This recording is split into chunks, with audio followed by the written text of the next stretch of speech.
বিসমিল্লাহির রহমানির রহিম। সাধারণ মানুষের মতামত জানতে সামনে 12ই ফেব্রুয়ারি জাতীয় নির্বাচন উপলক্ষে জনাব তারেক রহমান বিএনপির ভারপ্রাপ্ত চেয়ারম্যান উনি বের হচ্ছেন জেলা সফরে। তার নিজ জেলা বগুড়া থেকে শুরু করবেন সফর, সমগ্র বাংলাদেশে সফর করবেন। আমি এখন কথা বলছি বেলাল ভাইয়ের সাথে। বেলাল ভাই বলেন। বিসমিল্লাহির রহমানির রহিম। ধন্যবাদ। সবার আগে বাংলাদেশ খবর ধন্যবাদ জানাই ব্যক্তিগতভাবে আপনাকে আমার সাক্ষাৎকার নেওয়ার জন্য।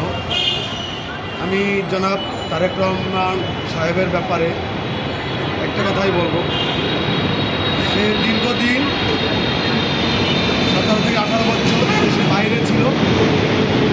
সে দেশে 25 তারিখ আসলো। আসার পর তার বক্তৃতা শুনলাম। বক্তৃতায় তার একটা স্পষ্ট ভাষা পেয়েছি, যেটা মুসলিম, হিন্দু, বৌদ্ধ, খ্রিস্টান সবার জন্য প্রযোজ্য বা সবার জন্য একটা মানবতার কথা, মানবিক কথা, ন্যায়পরায়ণতা। ন্যায়পরায়ণতা হল নবী করিম সাল্লাল্লাহু আলাইহি ওয়াসাল্লামের কথা।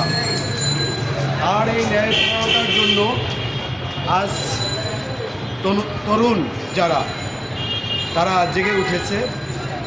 সারা বাংলাদেশ ব্যক্তি তার এই কথাটার প্রতি আস্থা রাখছে। আমি আশা করি ব্যক্তিগতভাবে সে সামনের নির্বাচনে জয়লাভ করে সেই ন্যায়পরায়ণতা প্রতিষ্ঠাতা করবে। এটা হলে আমার নিজের ব্যক্তিগত প্রকাশ।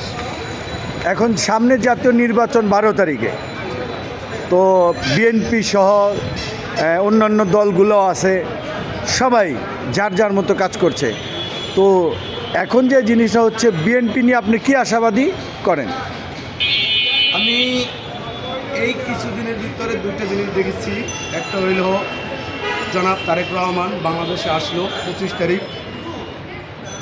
সাধারণ মানুষ, তার দলীয় কর্মী নেতারা যেভাবে তাকে ভালোবাসছে, সাধারণ মানুষ তাকে দেখতে যেভাবে আসছে, সেটা একটা দেখছি পজিটিভ সাইড।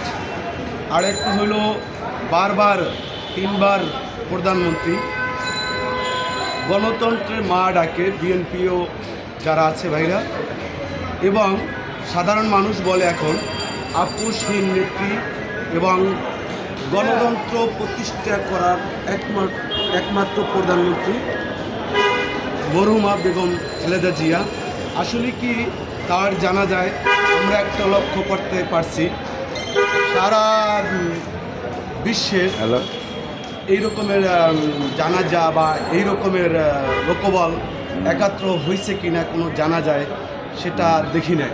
আচ্ছা, এটাই প্রমাণ করে যে এখনও জাস্ট আমি যেটা দেখেছি, সাধারণ মানুষ বা বিএনপি যারা করে তাদের আস্থার জায়গা আছে। আস্থার জায়গা থেকেই তারা ভালোবেসি সেই প্রমাণ দিচ্ছে। দুইটা বিগত, একটা হলো মরহুমা বেগম খালেদা জিয়ার জানাজা, প্রথমত ছিল তারেক রহমানের আগমনের 25 তারিখ যে জনসভাটা হয়েছে, তারে যে মানুষ স্বাগতম জানাচ্ছে, সেইটার মানুষের ঢল, লক্ষ লক্ষ জনতা।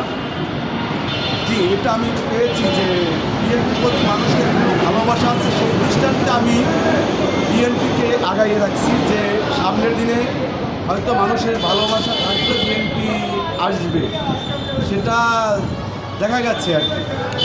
ধন্যবাদ আপনাকে।